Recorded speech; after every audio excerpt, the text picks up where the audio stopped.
Hi everyone, this is Antonio Agnello coming to you from Tone Yoga and Pilates.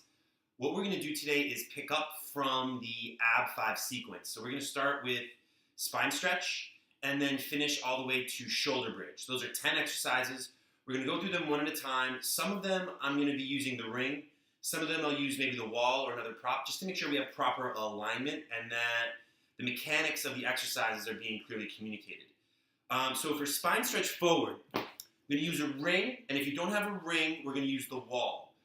The way this works is you have your feet separated about hip distance. You come to a flat back, arms reach forward. And if you feel your shoulder blades creep up on you, you can bring the palms to face each other, maybe take even a slight elbow bend. So you lift up out of the hips, draw the abs long. Bring your chin to chest, start to hinge forward. As you exhale down, you extend through the crown of the head and the rib cage forward as your abs draw back, hence stretching the spine in opposition. Roll all the way up. Now, if that's not clear as to the muscles you're using, if you come all the way down onto your back, legs go straight up to the ceiling. So this would be my low back pressing down. Now, if I use my low abs to lift the legs up straight and then reach up to the toes, I have sort of my low back pressing down into the mat and my limbs reaching in one direction. So my shoulder blades are still plugged back. My arms are reaching with some energy. Now, if I come all the way forward from here, it's the same orientation, and it's the same draw. Abs back, shoulder blades forward. You can also feel the muscle a little bit more intensely by using a ring. So if you angle the ring slightly towards you with a flat back, lift it. As you exhale to dive down, you press down using the abdominal wall. All of a sudden, it hollows out. So, with those cues in mind, reach forward. We'll do sets of 8. Chin to chest, dive down, roll up.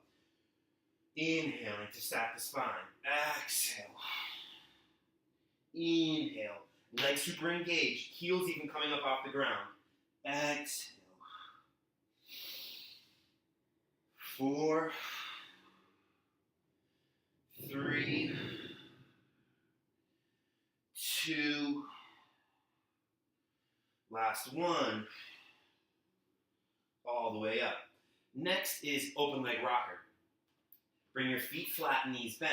Just stretch the spine, and we sort of massage the spine. Grab behind the thighs and extend your legs up as straight as you can, lifting the chest and sort of still engaging the core to keep balance. Inhale back to the shoulder blades, exhale up to seated.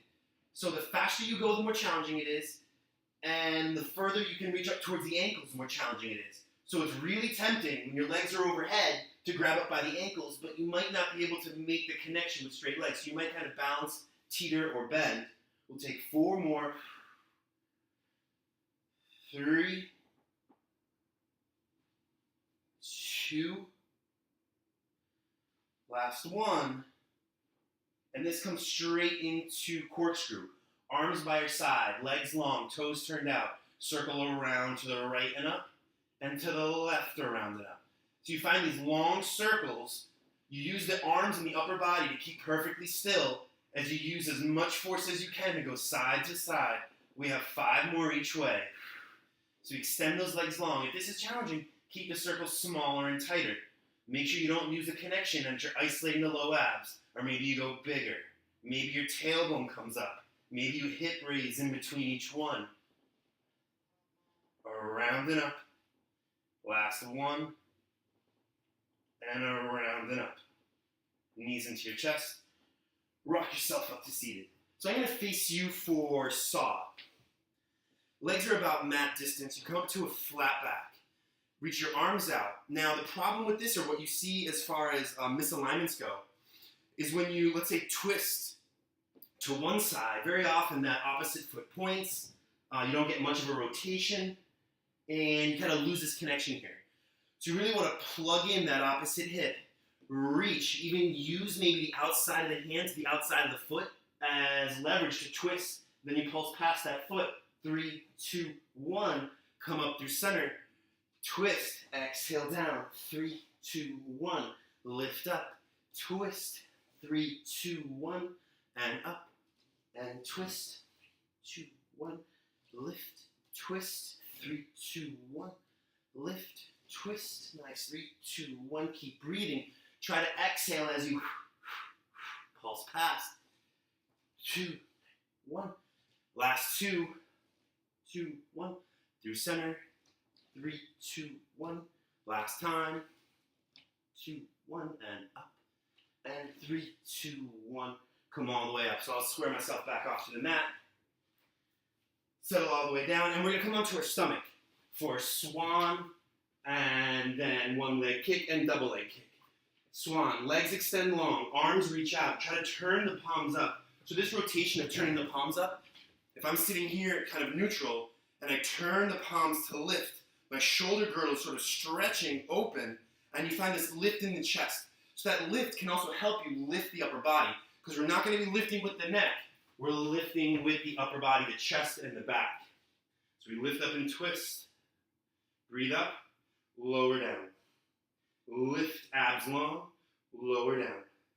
Lift and lower. 2 more. Lift and lower. And lift and lower. Last one. Lift.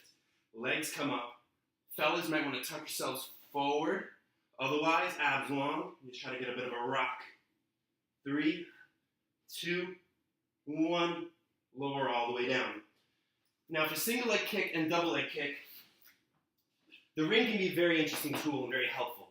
It can be considered sort of a throwaway at times. So you can either come on to palm over palm and forehead down. I like having my arms in sort of like a sphinx pose. Legs are together, because you have to create your own resistance here on each leg. So the first one for single leg kick is you just kick into the booty. 3, 2, 1, extend the leg away. And then in again, other leg. 3, 2, 1, extend. 3, 2, 1, extend. And reach. 2 more each side. 3, 2, 1. 3, 2, 1. And last one on this side.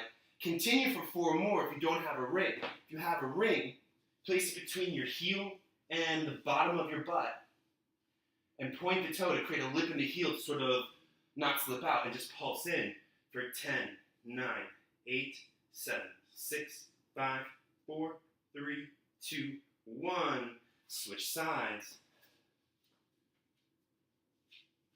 For 10, 9, 8, 7, 6, 5, 4, 3, 2, 1. So whether you had the ring or you didn't have the ring for this exercise, you should still be feeling it in the hamstrings. Now for double leg kick, come all the way down. It says typically to be on the forehead and just down neutrally, but I'm going to turn my head towards the camera just so you can hear me clearly. When to interlace the fingers behind the back to start, bring the legs together, tops of your feet down. In a very similar way as we did single leg kick without the ring, we pulse in 3, 2, 1, and then lift and extend, find the stretch. Lower down, pulse in, 3, 2, 1, extend and lift. 3, 2, 1, extend and lift. 3, 2, 1, extend and lift. 2 more. 3, 2, 1, extend. And 3, 2, 1, extend. And lower all the way down. Next is neck pull. And if you were just wondering that I don't really get a great extension when I lift the arms, I don't. I'm kind of tight across the top. So if you notice that, very sharp eye. For a neck pull, legs are about mat distance, maybe between hip and mat distance, hands behind the head. You want to keep the elbows wide for the same reason that we turn the palms up for swan. Hands go behind the head, shoulders down the back, helps the chest lift. Inhale, head, neck, and shoulders up, legs engaged, extending through the heel. Exhale, the rest of the way up and over, dive down, 2, 3, lift up to a flat back, hinge back as far as you can, and then tuck under and roll under. So ways you can modify to come up, inhale up, elbows can come narrow, exhale the rest of the way, down, 2, 3, flat back, hinge back, and then tuck under. Or as you curl up, inhale, you can reach your arms forward for a second to get up. Exhale, 3, 2, 1, flat back, hinge back, tuck under. 5 more, lift up, exhale over, 2, 3, flat back, hinge back, tuck under, and again, lift up, over. Same motion or thought as spine stretch forward. Abs are back, 2, 3, lift up, hinge, tuck under. 2 more, lift up, over, 2, 3, flat back. Exhale, 2, 3, lift, hinge, come all the way under. Next is scissors, and we take scissors out of the jackknife position. So the jackknife position is challenging in itself, so it'll provide you modifications. The position of jackknife involves lifting the legs straight up, hands on the low back, and trying to be as vertical as you can from shoulders all the way to toes. The ways you can keep this vertical is by turning the toes out, heels in, squeezing the inner thighs and the glutes, and then engaging your abs. And you find this sort of lift up out of the shoulders. It's basically Pilates magic. So scissors is just extending one leg away and drawing back in. Not bringing one leg in towards the head. It's about bringing the leg away from you. Much more challenging. 5, 5, 4, 4, 3, 3, 2, 2, 1, and 1. Lower all the way down. Modification, maybe just 10 hip raises for 10, 9, 8, or across the chest. 7, 6, 5, 4, 3, 2, 1. Lower all the way down. Bicycle is taken in the same position as well. So you got to get the legs back up and hold yourself up using the hands. Legs lift. And then slowly, the same way you extend the leg away for scissors, the heel comes into the butt, and then the opposite leg switches for a bicycle motion. 7, 7, 6, 6, 5, 5, 4, 3, 3, 2, 2, 1, 1. And this is not the way it goes. Knees into the face. That's how you know you're doing it wrong. Modification to this one, I mean, you could just go hands behind the head and do some bicycles. Or you could bring the legs across and do some hip raises and a twist. So different variation.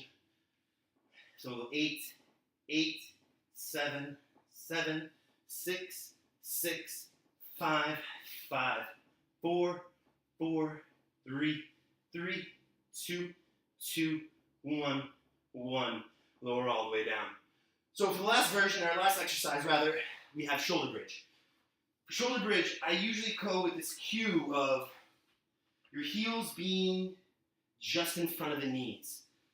And I like that cue because if your knees are too close, or your heels are too close, and there's nowhere to squeeze, that's like having a bicep curl that you start with your arm already by your shoulder blade, or by your shoulder. So it's like there's nowhere you can squeeze into. You need to extend out to squeeze in. So if your heels are slightly away, you can feel those hamstrings and those glutes because you're trying to send the thighs forward as you draw the heels back. So we'll start with just 10 pulses. 10, 9, 8, 7, 6, 5, 4, 3, 2, 1. Then roll down full range. We'll go 10, 9, 8, 7. Try to peel the spine up one vertebra at a time and roll it down one vertebra at a time. 5, 4, 3, 2, 1. And all the way down. So there's a million things you could do with bridge. If you have a ring, you can put the ring between the knees so you're squeezing midline as well as the hamstrings. And you can pulse in for 10, 9, 8, 7, 6, 5, 4, 3, 2, 1.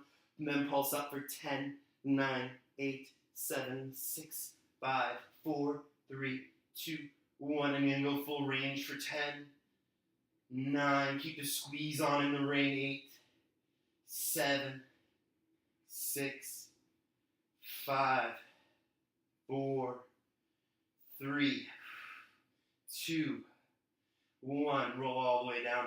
Or you can put your feet inside the ring just above the knees. And when you press up, you can use outer hips. Pulse out of the ring for 10, 9, 8, 7, 6, 5, 4, 3, 2, 1. Then up for 10, 9, 8, 7, 6, 4, 3, 2, 1. Then full range. 9, 8, 7, 6, 5, 4. Press those palms down. Make sure you're squeezing those shoulders. 4, 3, 2, 1. All the way down. Knees into your chest. So that's really the guts of the middle of the intermediate sequence, all the way from spine stretch forward to shoulder bridge. You can do all 3 versions if you have the ring. If you don't have a ring, maybe use like a soccer ball or anything else that you can squeeze into between the legs. If you have an elastic that you can tie around your knees to pulse outward, you can access outer hips that way. I think props are a great thing to use. It helps you find new depth, really amplifies some of the exercises so you can feel those muscles really working. Then you go back to the original version, you're like, oh, I totally get it now. So again, stay tuned for the next installment. I am Antonio Agnello, coming to you from Tone Yoga and Pilates. Be good to yourselves.